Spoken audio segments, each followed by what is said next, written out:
The impetus for the project, I wouldn't say it was actually a sustainability one. It was a performance one. Basically, we wanted to make the best tent fabric on the market, full stop. And, because sustainability is so intrinsic to our brand as well, we wanted to also elevate our sustainability attributes in the material as well. And our product team really knocked it out of the park here. That's Theresa McKenney, Director of Sustainability at NEMO, the 21-year-old founder-owned equipment company based out of Dover, New Hampshire. Theresa is in charge of championing the sustainability strategy and projects there, which she acknowledges is a pretty broad role. But then again, that's exactly what sustainability is: broad, complex, and not always easy to pin down. In our talk, we discussed a bunch of things, including her pathway to the enviable role, the value and importance of partnerships and collaborations, and the complexities of designing, developing, producing, and selling products for the circular economy. We dive in and out of the weeds on things like tackling Scope 3 emissions, being a good networker, and the role that leadership plays in sustainable development. NEMO is a values-led company doing some very impressive work across the board when it comes to environmental impact, inclusion, responsible design, hazardous chemicals management, circularity, and more. So if any of those things are of interest to you, you want to learn from somebody who's been there, you'll want to stick around to hear this one. I had so much fun talking to Theresa. She's so passionate about NEMO, the outdoor industry, her role there, all her colleagues, and she is so committed to this work. She's optimistic, but extremely pragmatic. She's doing so many good things there, and so is the company. And she may or may not be a Swiftie. Stay around until the end. But thanks for being here, you guys. I hope you enjoy this conversation as much as I did. Here's the full talk. Welcome to Good Things Happening, the show that explores the sustainability progress that's being made just under the surface at your favorite brand or company. I'm your host, Derek Sabori, and these are the people making it happen.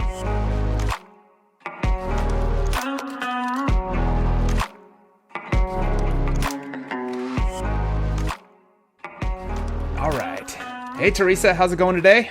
Hey, Derek, I'm doing great. It is the Friday before Memorial Day weekend, so it is a beautiful sunny day here in Haverhill, Massachusetts, and excited to get outside this weekend. Well, I'm excited for you too, because out here in California, which I keep saying over and over, I'm on repeat with this, but the sun just refuses to come out here in Southern California. So it's been gray and gloomy. So you enjoy the sun. I'm sure it'll get to us at some point later on during the summer. Yeah, for sure. I was lucky enough to get invited out to a conference in Dana Point, California in March. It was the People for Bikes Leadership Conference, which was just awesome.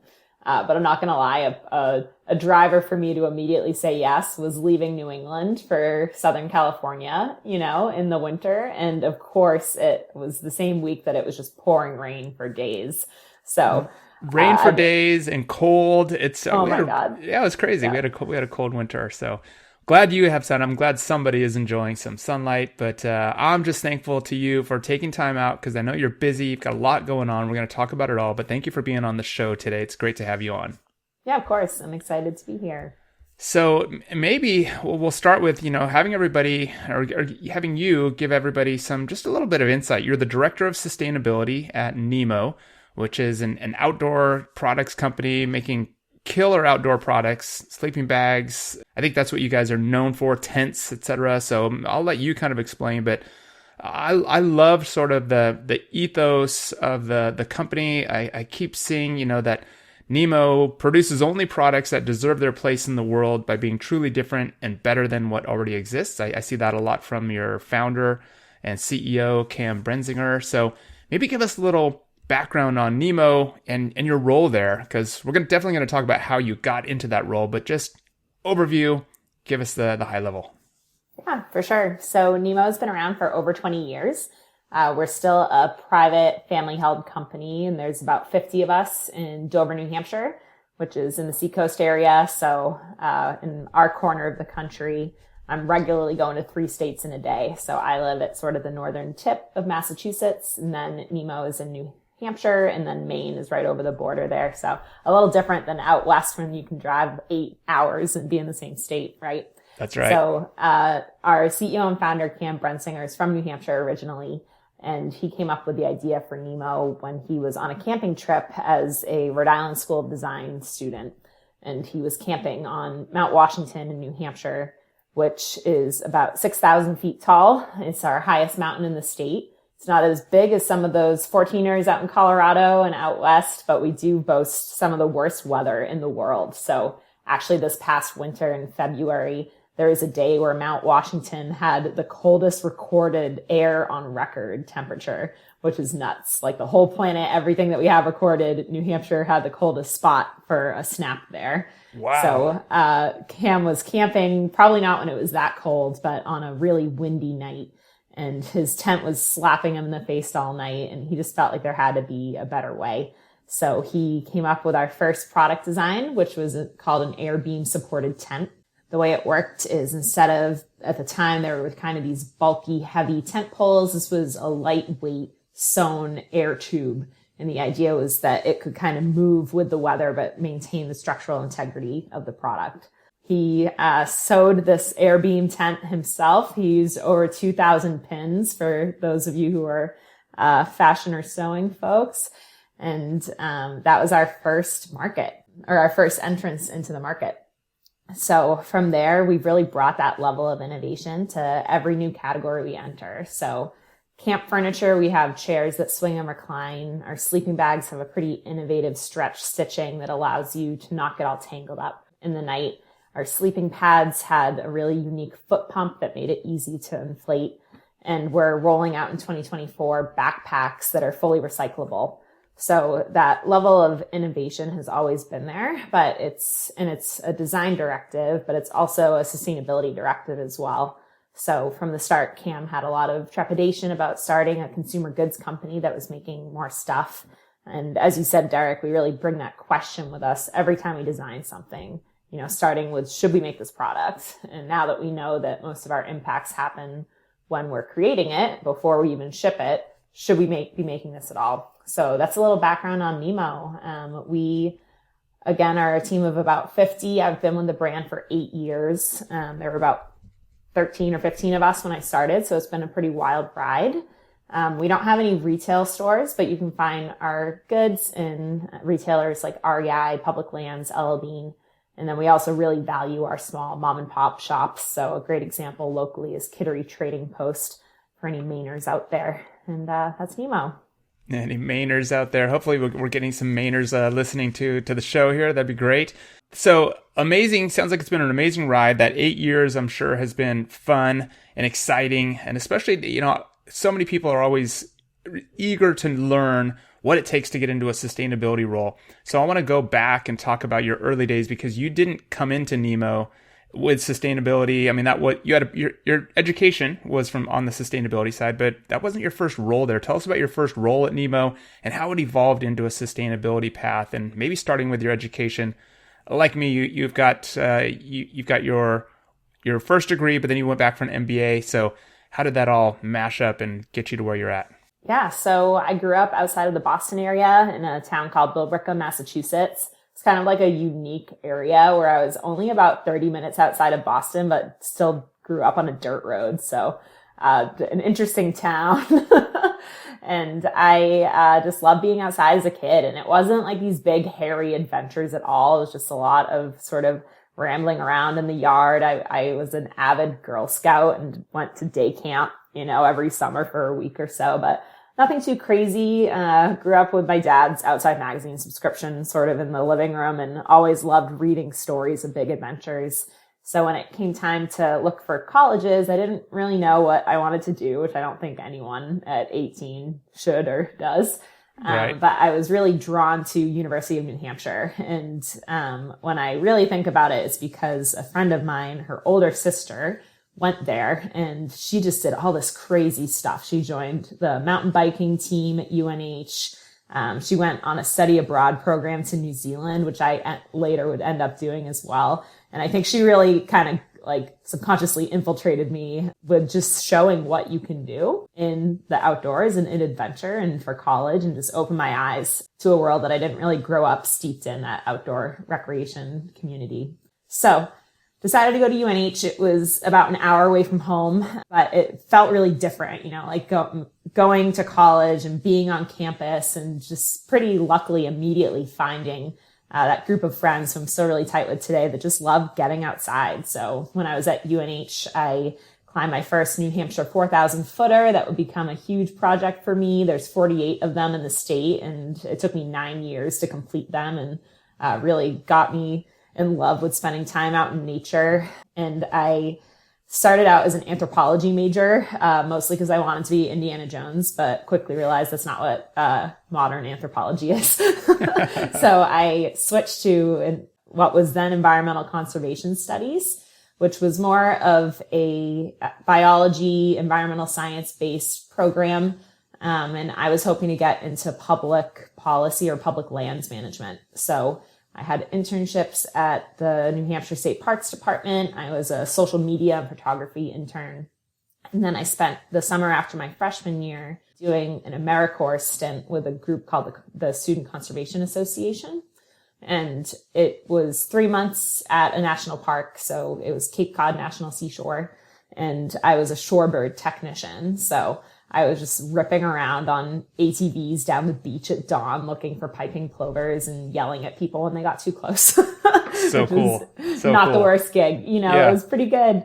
But when all that was happening, it was at a point, ironically, kind of in the current state of government affairs, that the U.S. government shut down for about 3 months when I was right in between of having finished that internship. My boss lost her job for 3 months, and I was like, I don't want to do that. And I'd also kind of gotten the vibe when I was in those public agencies that there's a lot of bureaucracy there. Things move pretty slowly, and I'm a pretty impatient person, I think. So I decided that I wanted to switch tracks a little bit, and I had taken a business course as part of just a gen ed, finished my degree, and I actually really enjoyed it. It was led by a professor at UNH whose name is Dr. Fiona Wilson, and she now heads the sustainability programming at the university. So she was always highlighting brands like Stonyfield, Timberland, Patagonia, and it just really opened my eyes to sort of this blend of, that old school dad's magazine of gear that I used to love reading about,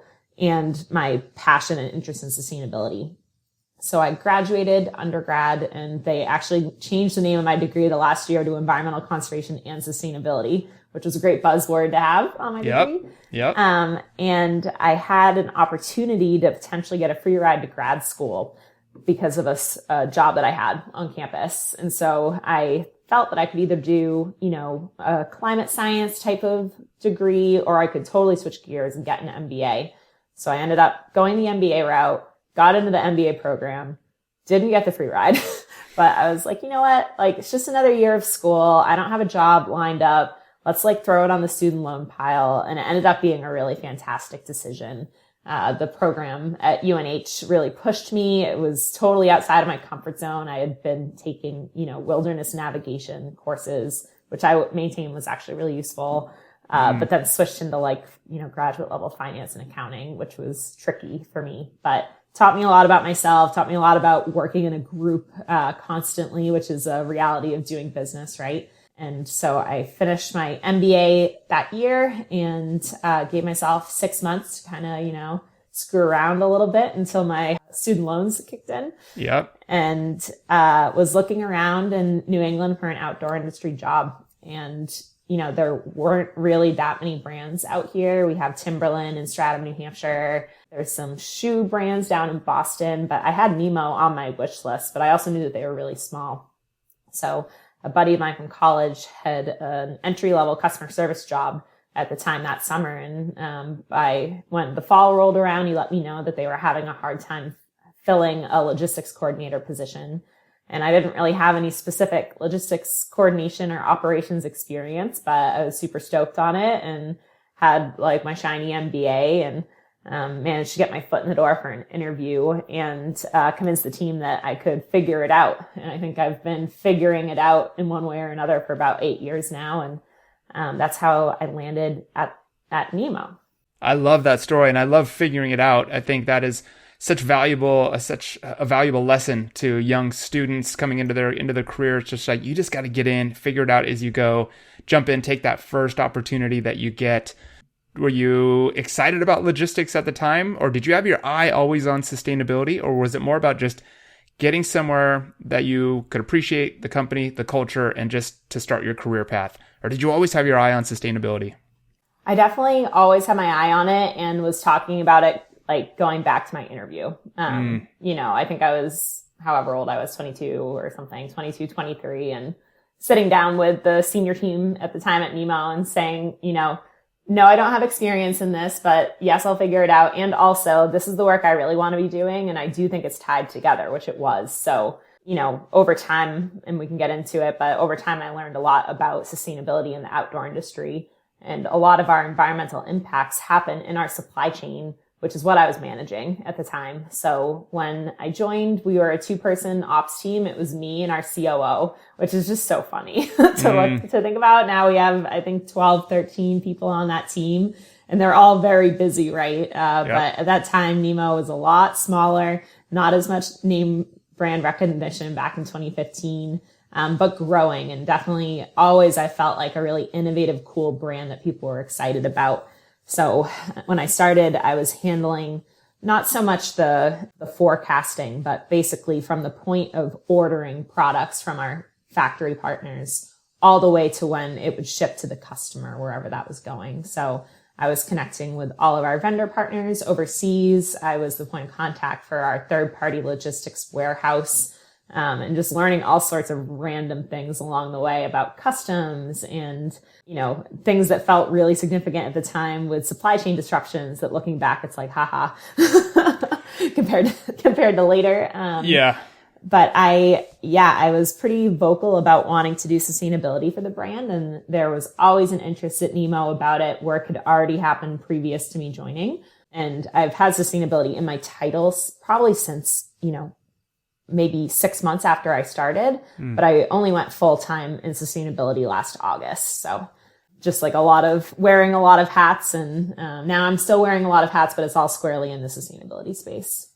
Well, congratulations on narrowing down to that specific role. It's such a great title, great role. But I know from experience how valuable all of that other experience was, working in the supply chain, working with suppliers, seeing the bigger picture, because now, as a sustainability lead, you can you see, I guess, where the holdups are, where things can be disruptive, where you know where to push, where sometimes you have to back off, or you have to give some things time to breathe or live on as they are.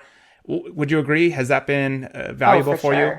Yeah. And I hear that a lot from, folks that are coming into the sustainability brand or sustainability roles at other brands that just don't have that finger on the pulse that I developed over years of just being in a really cross-functional team. And I'm still in a cross-functional team. But I think that it's easy to sort of relegate ops and supply chain, especially to just numbers and spreadsheets and hitting KPIs. But in reality, our supply chains are networks of thousands and thousands of people. And some of those people I've known now for 8 years. And those relationships are how you get things done. So like our factory partners, for example, they have so many different things on their plate that they're dealing with, especially the past 3 years, right? A great example is, all of us canceling all of our orders in March 2020 and then doubling them 3 weeks later, and you're simultaneously asking vendors to not be overworking, to be hitting environmental goals, to be going after things that none of us quite know how to get there yet, right? Like installing renewable energy, for example. That's a learning process for everyone.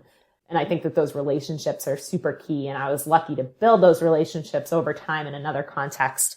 So now when I'm phoning up a factory and saying, hey, I have this crazy idea, you have that baseline. Keyword, relationships, network that you said. So I think that's all really important. Let's talk about all of those efforts that you've made. I mean, geez, kind of reading through, whether it's in different media channels or just on your website, there's a lot of initiatives that you guys are putting in place, and it's really exciting to read about them. I really appreciate the approach that you guys have and just sort of the way you're communicating, breaking things down, but what are some, what's some of the progress that you're really proud of right now, I guess, and in the past? I mean, there's a list of things here that I'm sure we can talk about, but what really rises to the top for you at NEMO in terms of progress, things that you're excited about?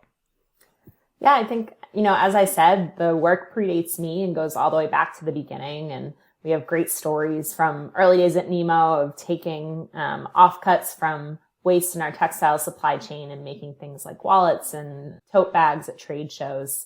And in 2008, we launched a tent that had recycled materials, which was super innovative at the time, bamboo tent poles. And it was like $1,200 or something ridiculous. So a little like cart before the horse there with the market. But I think, sustainability at NEMO was really project based up until a couple of years ago. So I think it was 2020, 2019, we launched a sleeping pad that's one of those closed cell foam accordion pads. And the way that process works is it's like a giant panini press. So when you press down on that panini, there's some pieces of bread and cheese that are left over. And we were really uncomfortable with that amount of waste from that process in the start. So we started gathering up all of that waste and then all of the other factory customers' waste as well, grinding up and chipping the foam into a seat. So we have a reclaimed foam seat. It's called Chipper, and it's marbled, super cool, great to have in your pack just for something to sit on or kneel on in the garden. We've done a lot of projects like that were, see a need, fix it, find the next project. But in 2020, we really took a step back as a brand to think about, what's really important to us and what's our sustainability strategy. So for us, we expanded our tagline, which has always been Adventure Anywhere, to Adventure Anywhere, Adventure for Anyone, and Adventure Forever. And so Adventure Anywhere, we equate to our focus and history of innovation and bringing that innovation to solve sustainability problems. Adventure for Anyone is really expanding that tent of who we want to invite to come outside with us and to ensure that we're holding up people as a priority in all of our sustainability work, both, our consumers, our campers, but also our internal team and our supply chain partners as well. Mm-hmm. And that Adventure Forever is the sort of pushing the boundaries of sustainability. And I think something that I've been really excited with that has been our carbon work. So we are a founding member of the Outdoor Industry Association Climate Action Corps. And as part of that group, we've committed to annually measuring our greenhouse gas footprint and setting reduction targets. And, we came into 2020, and of course, it's just all of these things happening at once, right? So that happened in January 2020 that it was launched, and then things went off the rails. But even with things off the rails, we knew that we had to keep investing and pushing forward with the work. So we decided that we wanted to work with some third-party experts to really understand our greenhouse gas baseline, where our hotspots were, and to set reduction targets that were science-aligned. And we have been working with Qantas for 3 years, which is a sustainability consultancy. And we worked with them to do that baseline project, learned a lot. Over 99% of our emissions are scope 3, which means that we don't have operational control over them. So right. Scope 1 and scope 2 are things that you either own or you're purchasing, like electricity.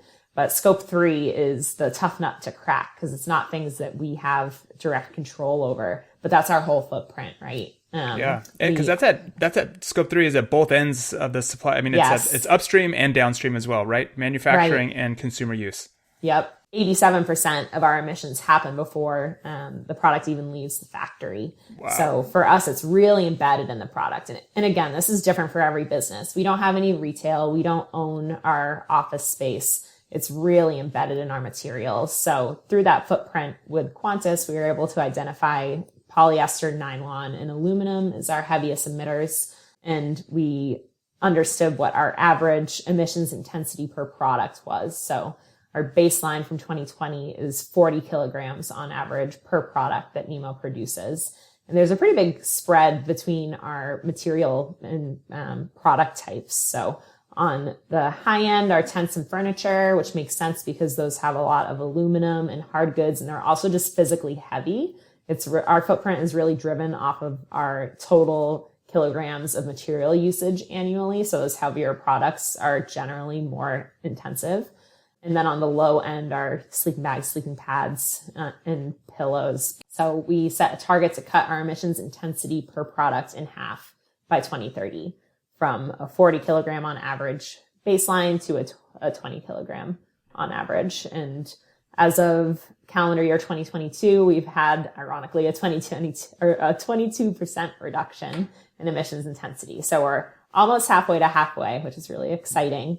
But we won't be able to hit that target just by swapping out those three materials. It won't be enough. So we need to accelerate renewable energy transition for electricity and heat in our supply chain. And we might have to make some decisions about where we want to be placing our energies as a brand. Because the reality is today that some of our categories are more emissions intensive than others. But I think for NEMO, our goal is to improve the intensity of those products, because even if we just stop making furniture, not everyone in the world is going to stop making furniture, right? So we try to lead with innovation there. So there is a lot to unpack in there. First of all, it's so great because not every brand, I think, is willing or able. And I guess a top line question for you is, do you think today that you can have a sustainability program without tackling emissions the way you are? How would you feel about things if you weren't doing that work? Because I do think that deep work, especially tackling scope 3 emissions, is something that is avoided. It's like, oh, we'll get there, but it's so critical and crucial today. So can you talk about that? What was that decision like? And what has the exercise been like resource wise? I'm sure there's costs, took leadership to get involved. Give us some behind the scenes, if you would.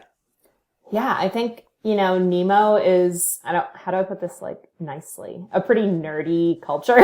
There's an emphasis there's an emphasis on data and proof.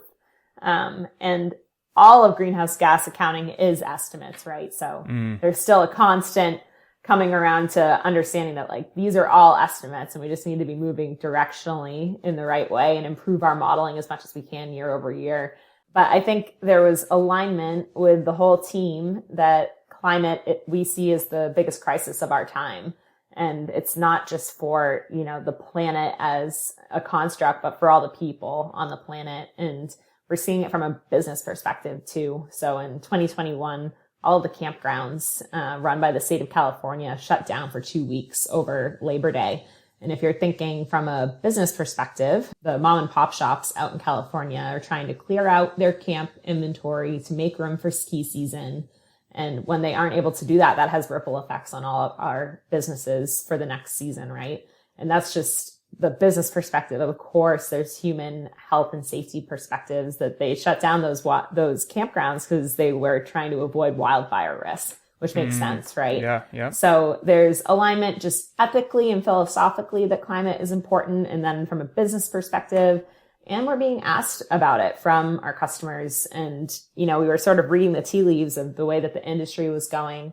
One of our most important partners is REI. And just this year, they are now requiring all of their vendors to be annually measuring their greenhouse gas footprint and to make reduction targets.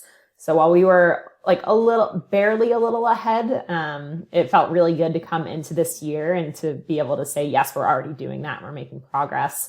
But there's a huge lift and it's not, I'm not going to lie, it's not a fun project. In my opinion, it's just a lot of data.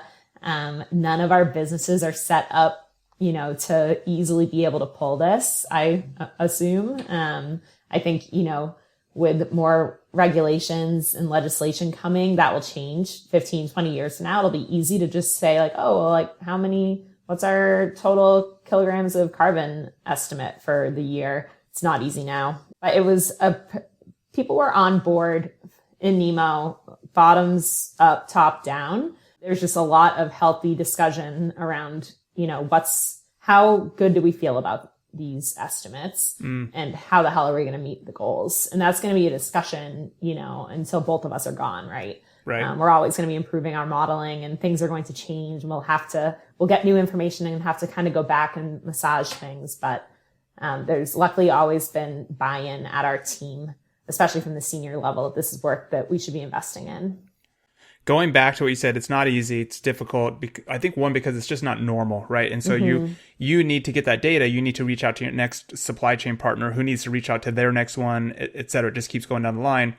But if everybody were doing it, if everybody was sort of mandated or just kept those numbers on hand as they would their regular financials, it would be a lot easier. I mean, is that the quote unquote simple fix? If they're just like, well, yeah, here are our books. That's what our CO2 is, methane emission, whatever it is. Is it that easy? Is it just a matter of getting everybody on board to keep track of their own numbers so that you can pull them when you ask? I think it'll help. I feel like every year our greenhouse gas footprint becomes more refined, right? So an example is so with Qantas, they did a traditional sort of outside consultant greenhouse gas footprint for us for our baseline, but then they built a tool for us to use and bring in-house moving forward to kind of bring in those refinements every year. And now every year we update our tool. So 2 updates we did for 2022 was we asked for an emission factor for recycled nylon because our Osmo Tent series is a recycled polyester nylon composite. And we wanted to be able to reflect those changes in our footprint. And another one was we wanted to start to be able to reflect when our tier 1 factory partners were using renewable energy in some way. Before, there was just an average for our partners, and now it's becoming more refined. It's becoming more tangible as we get more information. More specific than, I guess, specific to your supply chain. That's great. And so that leads to my second question. Can a smaller brand, somebody who's not as advanced or mature in this journey, can they participate in this too? Or is this sort of out of reach to smaller brands because of the cost? Bringing in Qantas, I'm sure, is not cheap to keep refining it. Are they kind of left with just things that are on the shelf and that are even more of an estimate? How do smaller brands participate in this? Yeah, there's a lot of different ways to go about this. I think it's becoming less of an option than it was 3 years ago, right? When the largest player in the industry is saying you have to do this, one, it means as a baseline, you have to do it, which, like you said, you don't know how to do it. You're going to be investing time and energy at a minimum in figuring this out. Like if you're going to have to do this, if that's the baseline, I personally am glad that we went the route of trying to have some personalized help for us because there are ways to get an estimate. And a really good first step is with Climate Neutral. They have a brand emissions estimator tool that is primarily spend-based. So there's 2 different ways to approach greenhouse gas modeling. One is with spend-based estimations, and another is with sort of material-based estimations. So ours, as I said, is really material-based, and we thought that was a great path for us because we're a product company. Again, like that's our bread and butter. And my understanding is the Climate Neutral tool does have refinements you can make with the material information you have, and that's a great way to get a broad stroke understanding of your greenhouse gas footprint. And depending on who you are as a brand and what's important to you and your sustainability journey, maybe that's enough. But for NEMO, we just really wanted to be able to not just back up externally what we were doing, but almost more internally. We have a whole team of engineers and designers and people who think deeply about this. And we wanted to be able to kind of have more of a personalized touch, basically.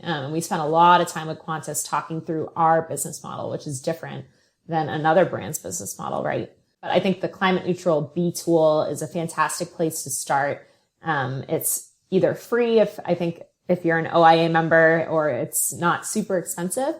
But in my opinion, if you're going to take the time to really dive into this and it's going to be a core to your brand, it makes sense to have that expert help. And I guarantee that like other parts of the business are getting expert help too.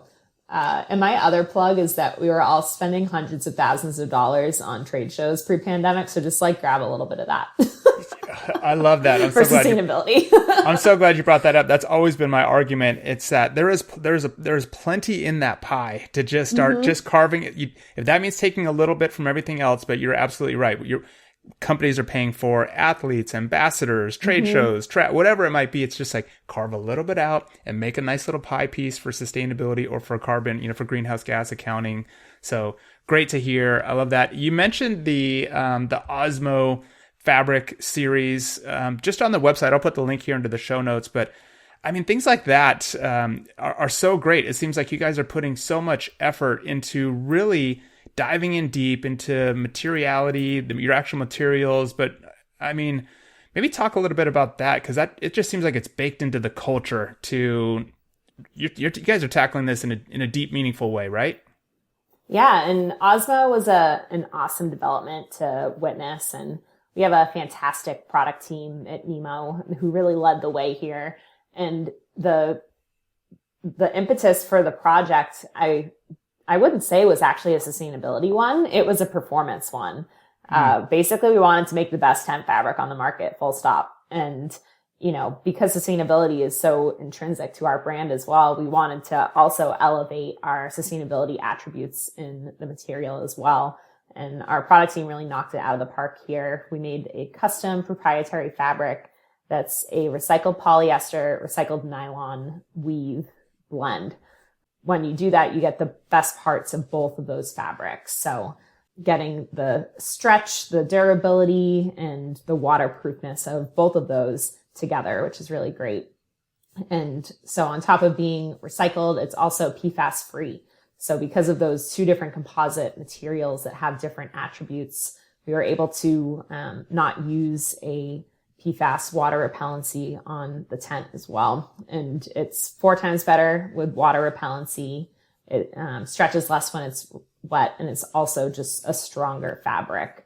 So for us, performance kind of goes back to that initial question that Cam had on the mountain, of like, what makes this meaningfully different? And for us, if it is not performing as good, but mostly better, what's the point of making it, right? So this was a really exciting development for us, where by going after it at the yarn source with our supplier, we were able to create a better and more sustainable material. And it's sort of, as you read through there, it's almost like check, check, check, from, like you said, from the performance, from all the ratings. And there was a word that I learned in there, hydrophobicity or something like that. Yeah. The idea of, I've heard of hydrophobic, items, et cetera, but that phrase was great. So I learned a lot diving in there, and all your testing data in there is amazing. How about, you've got that, people can learn about that. Talk to me about as well the Endless Promise program, because I know circularity, extended producer responsibility, that's important to you guys as well. Give us a little insight into that Endless Promise program. Yeah, this has been a really big one for us in the past few months, and it's been, since 2020. A lot of things happening in 2020. It sounds like a sustainability reset.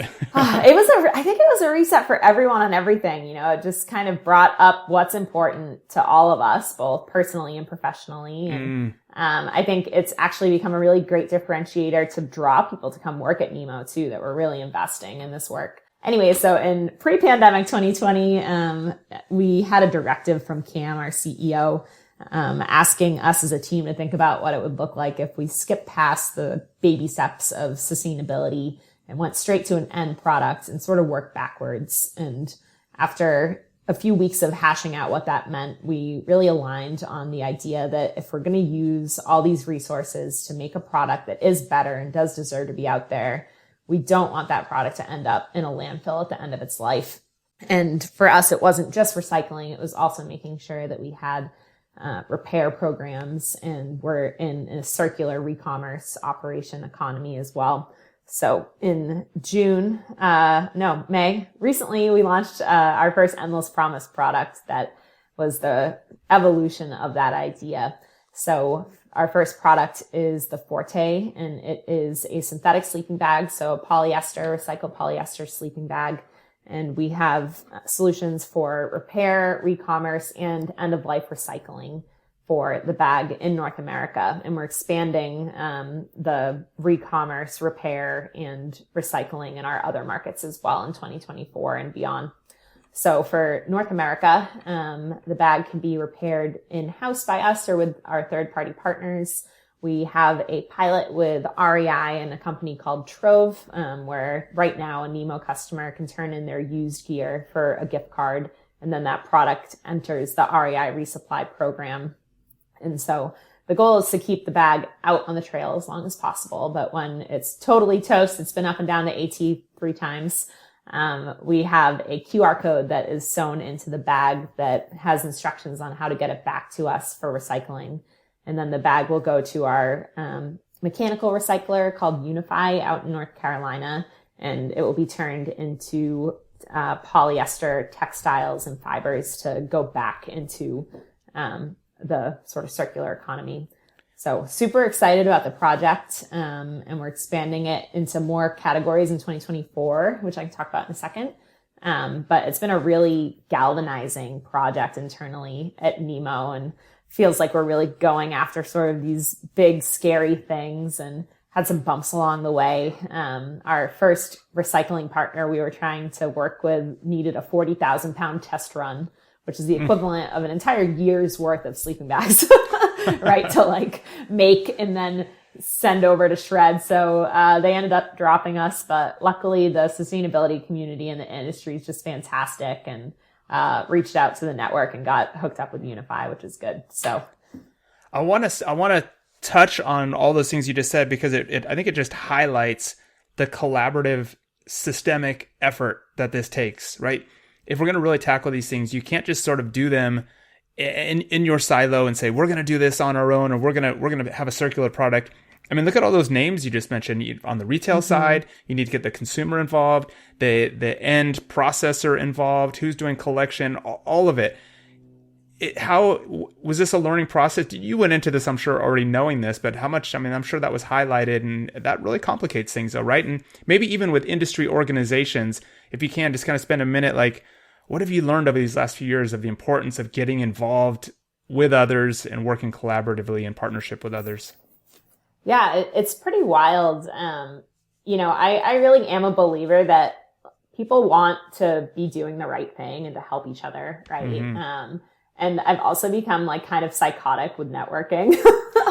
Like I was just at, and I actually got outed about this at the event that I was just at. But I learned a tip from someone to just start a spreadsheet with folks that you meet. So like I was just at a Conservation Alliance summit with over 200 people. Didn't meet all of them, obviously, but I really tried to take stock in my head of who I had a good conversation with, and added them to my spreadsheet and added them on LinkedIn. And, just taking that time to sit down and like to build that network. And when you need help on something, like when your recycling partner dumps you 4 months before you're launching something, that network is just so, yeah. And like LinkedIn is great, but it's actually kind of a pain to look people up. And like, if I'm like, oh, who do I know at North Face? It's just not a super intuitive tool, but an old school filter on Excel is. So there's my like creepy tip of the week.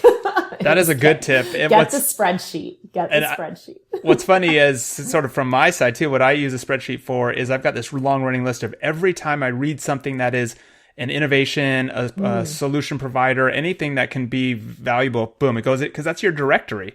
Yeah. Right. And I mean, that's very valuable to either, to your point. So, but I need to add a tab now for connections people, as well. So that people. Yeah. Well, I'm going to add the innovation tab. So yeah, because we forget about them, right? You read through things like, oh my gosh, that must be so amazing. And there's so much out there in for every part of the value chain. So that's really exciting. And congratulations on that, because like you said, that Endless Promise program is really new. It looks like it just launched. I saw the press, I think in April. So it's just kind of getting out into the retail state right now, right? Yeah. And so we had a bit of a late spring launch. Normally we'd launch, in January.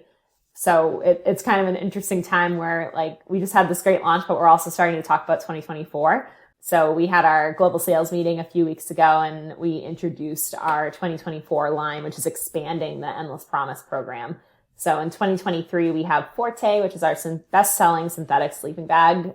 It was important to us to launch this, not with like a super small pilot, but with our number one volume driver for the brand, swapping that over to a more sustainable solution. And in 2025, we're expanding that to 3 different down bags, our Disco, Riff, and our Coda bags. And then we're also launching a backpack line for the first time. So our down bags and our backpacks are fully recyclable, but we were not able to mimic that first pathway that we have with Forte because the products are too complex. So Unify is a mechanical recycler. It's basically like a giant tooth machine, you know, that mashes things up. But it has limitations on it, and it's fantastic for things that are really purely polyester and that aren't too complex in material construction. But for down bags, there's an additional step that we had to do to extract the down from the bags first. But even when you do that, which we're doing that with a partner out in Los Angeles called Allied Feather and Down. So even when Allied pulls out all of the down from the bag, if you've ever had a down product that has leaked at all, you know that it gets everywhere, right? Yeah. Like it's impossible to get all of that biological material out of the bag. So for down bags, the textile that is left over is inherently going to be at least a little contaminated, which would not work with the traditional mechanical recycling system that's like really looking for polyester or for something that can easily fall out if it's not polyester, which down feathers do not. They go everywhere. And for backpacks, we did some really fantastic material development to solve for some of the traditional issues that prevent backpacks from being recycled, which are foams and adhesives. So we created a proprietary PET adhesive that acts sort of as a waterproofing and as a barrier. And then for the foam, we're using a mesh. It's a polyester mesh instead of that traditional polyurethane foam. So those materials are really cool, but again, just not super easy to shred them up in a huge mechanical recycling machine that if that gets stuck, it leads to a lot of downtime, right, for the recycling plant. So we knew from the start pretty early that we weren't going to be able to use Unify for that. We're still super stoked to work with them for mechanical. And I've also heard that they're working on an advanced recycling plant eventually. But we had to go back to the drawing board. So again, go out to that network, like understand what's out there. So Allied is our feather extraction partner, and then we're working with a startup called AmberCycle for recycling the polyester backpacks and the down bag textile offcuts or waste. Yeah. And so AmberCycle is what's called a chemical recycler, an advanced recycler. Their technology brings it down to the polymer level, and you can actually get more recycling rounds out of those molecules than a mechanically recycled, which eventually, if you do it over and over and over, will degrade.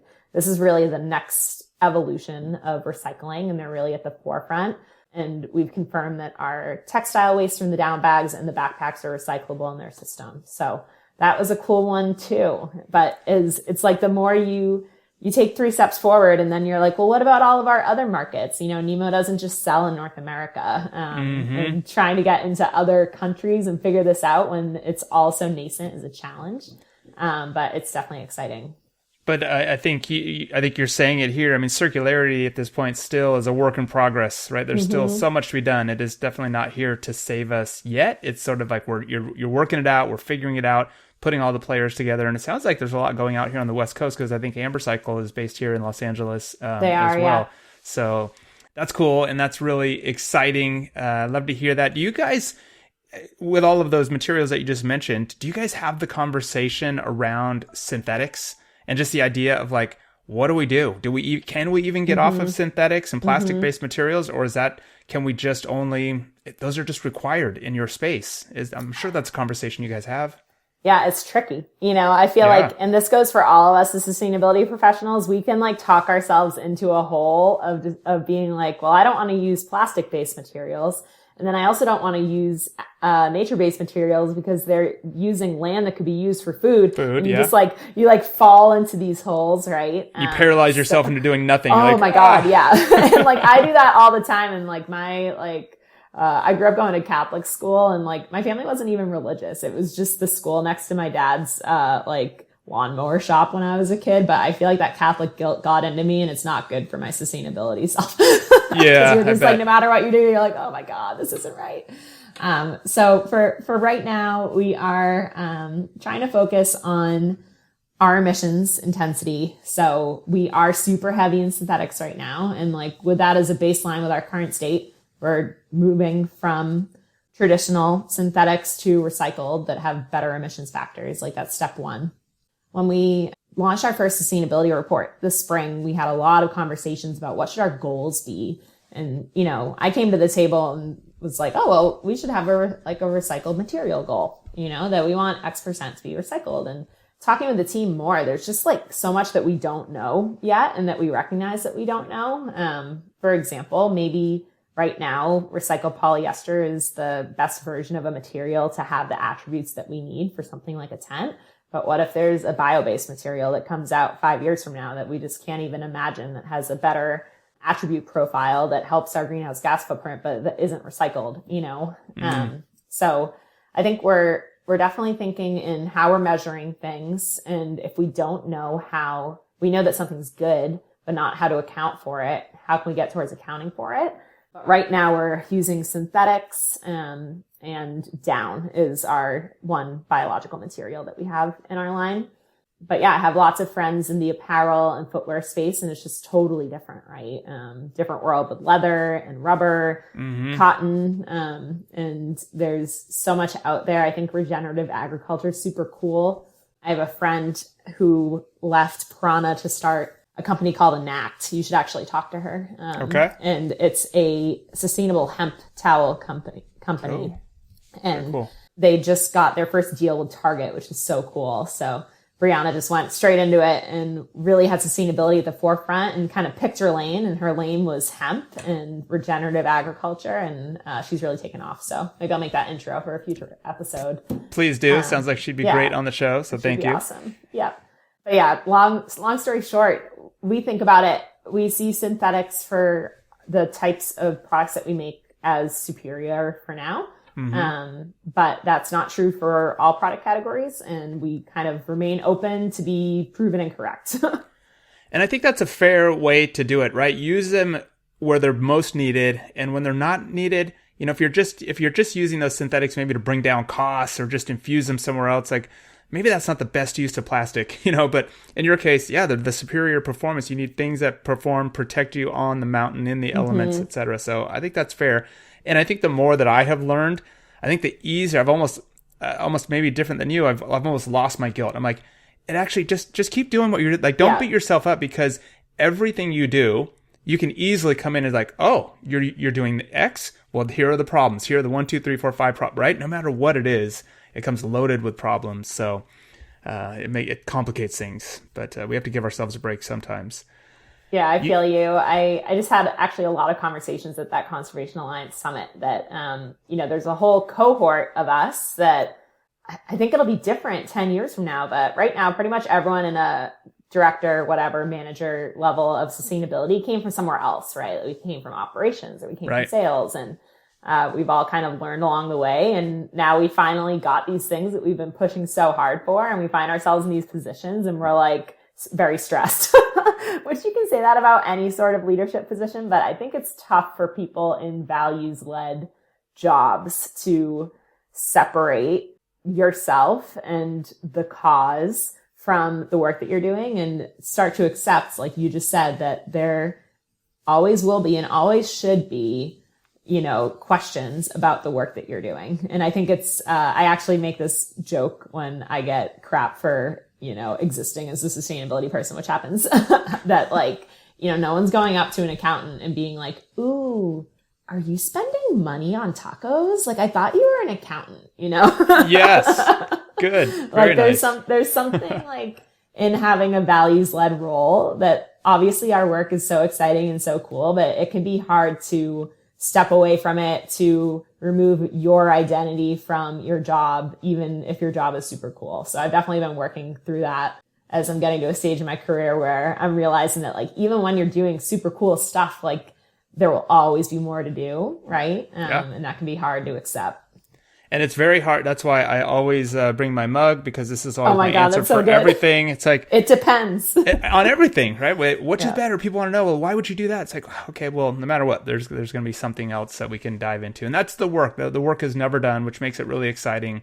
And this is an amazing space to be in. And I think more and more people want to come into it and get into it. And it will be really interesting, I think, to your point, to see what this next generation of sustainability leaders looks like, because they may come in educated in this path. You're, I think, an anomaly. Not most. I mean, I definitely didn't have. I was a studio art, major with an engineering background, and who got an MBA, and then learned sustainability along the way. So it'll be great for us to just kind of keep pushing this forward and paving the path for the young ones that come after us. Yeah, it's in my degree title, but I really see myself as coming out of like kind of the old school approach that like environmental conservation equals sustainability, where now I think it's so much more intersectional, so much more complex. And I think that grads are coming out with that understanding, whereas the rest of us kind of have bumbled our way along and are picking things up. And I think that's inherent in any career. It doesn't matter how much school you have, you're going to be learning stuff on the job. But yeah, I love UNH, but I would refer to my undergrad degree as it was kind of dusty, like even my advisor was what's it called?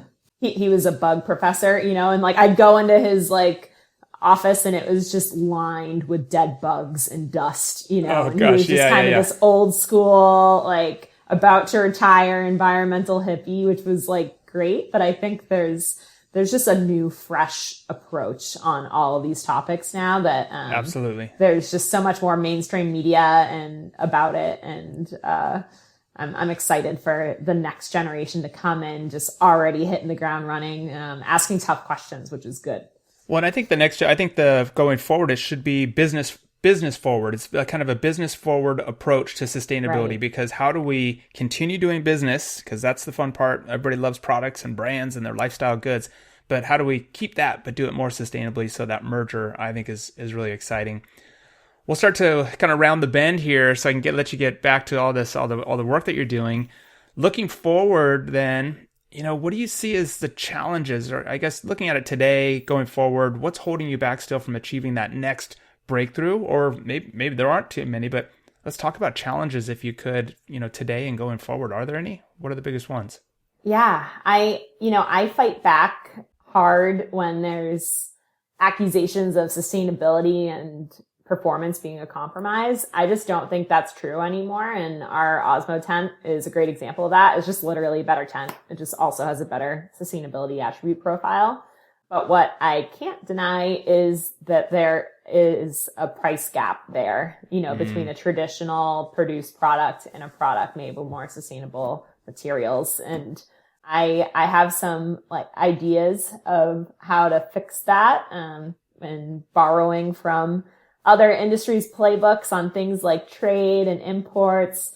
But for now, the reality is that sustainability is coming down to a decision on margin. We can, if we wanted to, we could make all of our products with every single highest level material possible, with some exceptions, obviously. But often what it comes down to is deciding, okay, do we want this to be recycled or Blue Sign approved fabric? If we do both of them, we're not going to hit our margin targets, and we're a for-profit business. So if we don't hit both of them, we can't keep our team, Or you price yourself out of the marketplace and then nobody's buying your products anyway. Now you're a laggard instead of a leader in the industry. Right. And it's such a balance. And, I still do hear the sustainable is not as good as much, and I fight that tooth and nail, but I can't deny that the margin effects are real. And when you're thinking about, that margin over the scope of a business, it's the difference between hiring a team, a sustainability team, or really any sort of team, right? And it's real. So I think that's the biggest challenge. And because I think that price differential is the driver for people not to pick the more sustainable products. So I think we're definitely hearing it from our retail partners that they want these products. They're prioritizing NEMO as a brand because we're investing in this. But when you get to the shelf, there's still a worthy hesitation, of, how, and I have this too when I'm a shopper, Yep. Yeah. Yes, I know that this brand is investing in this and that's cool, but this one is $10 less and it looks the same. And I kind of want this $10 less one. So, and often more than $10 less, right? You're a lot more. Yeah. 149 or 49. You're like, ugh. Yeah. And people, I think, tell themselves a lot. They're like, you know what? Next time I'm going to get the sustainable one next time for sure. But this time I just need this one. Yeah. Yeah. That's a tough battle to fight. And I think it's going to be two things. I think it's going to be figuring out ways that we can find, or it's actually one thing. I think it's legislation and regulation of leveling the playing field. A lot of this work up to this point has been voluntary that NEMO's doing. It's becoming, I would say, more mandatory from a business to business perspective of this is kind of table stakes to engage with customers like MEC, like REI, like public lands. But I think that is a small piece of the overall emissions pie, right? And it will take government regulation, like we're starting to see over with our pals in the EU, to level that playing field of like, oh, you want to sell here, you need to be doing these things. So that's one way to level the prices out, of getting rid of those like really poorly produced $40 whatevers. And the other piece is I come from operations and trade, so I would just love to see some sort of like basically economic incentives to make more sustainable products. Gets me excited, but I don't quite know how to do it yet. I'll come back if I figure it out. I feel like the simple way is, yes, please do. That'll be a follow-up conversation. But I mean, if you go from 40 kilograms for every product down to 20, there should be a tax break. Imagine if there's like, oh great, well now your tax rate just came down in half as well. That's incentive, So there are ways, there are levers for sure, but we just goes back to this collaborative approach, getting everybody on board. We just have to all keep pushing. Theresa, a big part of what I try to do is help people understand sustainability better, which is this broad thing because there's just so much to tackle. It's complex. It's always moving. It's always evolving. What do you want your customers, because I think kind of, from the inside and sort of your immediate network, everybody kind of gets all this. What do you want your customer, the people on the outside, what do you want them to understand about the industry, what you're doing, this movement, what do you want them to really know? What do you hope that they take home from this conversation? I think the personification of industries and of supply chains and of everything, the fact that, behind all these big economic forces and institutions and governments that we hear about every day, that it's just literally a bunch of people, and sort of realizing that, which is both kind of scary, but also very exciting, that I think that hearts and minds can be changed and people inherently want to do the right thing. And it's just getting folks together to work on things. And I also hope that people listening, start demanding this from orgs that you are buying from and brands that you're buying from. It makes brands do things. Customers have a big power. Voting with your wallet really matters, and call NEMO out, call brands out when you see something or you don't see something, and just don't be afraid to use your voice and demand what I think we all deserve as consumers, which are just better products that aren't burning the planet down. I love that. And even if you don't want to call and demand, even if you call and just start asking questions about your brand, that's pressure, because I've watched it happen where the e-commerce team starts sending that up the ladder going, hey, I'm getting asked these questions. What do we do? And eventually it works the way, people are like, why are we not addressing this? So You're right. Those are I think those are great. And I love that you said people, because for me, people make up brands make up industries make up, the force that we all live under. So, but it all starts with people. So I love that you said that. Theresa, anything else that you want to add and throw in here on our last wrap up here on behalf of what you're doing, what NEMO's doing? What do you want to close with? Two things.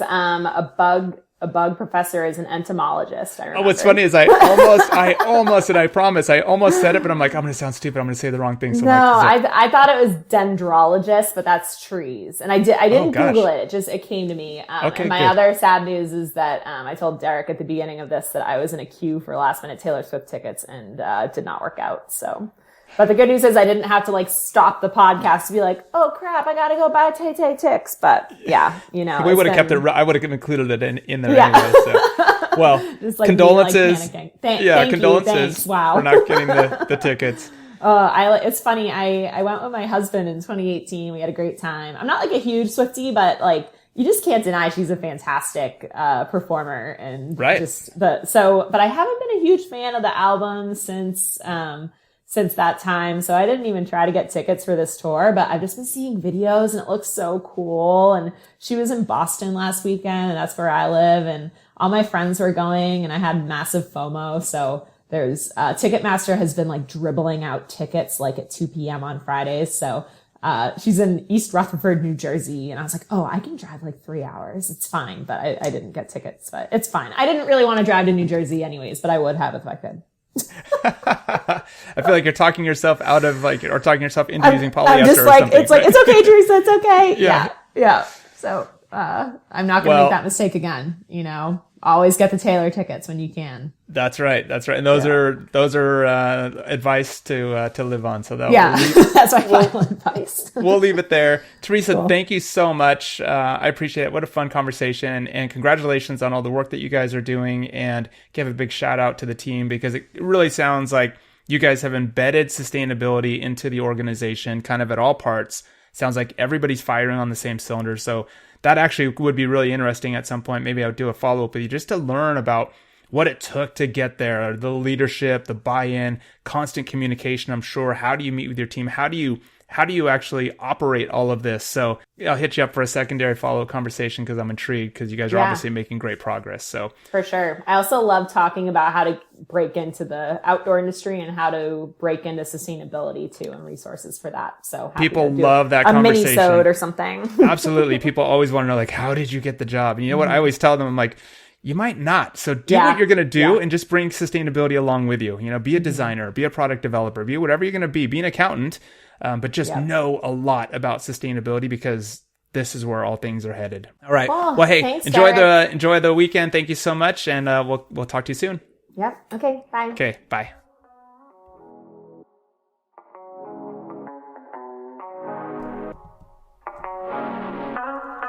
Hey, thanks for listening. This is a show produced by the Underswell and our School of Understanding. If you're interested in being a part of this movement and want to dive deeper into the art of understanding sustainability better so that you can do things better, be sure to visit us at theunderswell.com. We offer structured, easy-to-follow workshops, courses, and member resources to make sustainability a part of your career or lifestyle. Because remember, no matter what role you play a role, and we're here for you. Thanks again.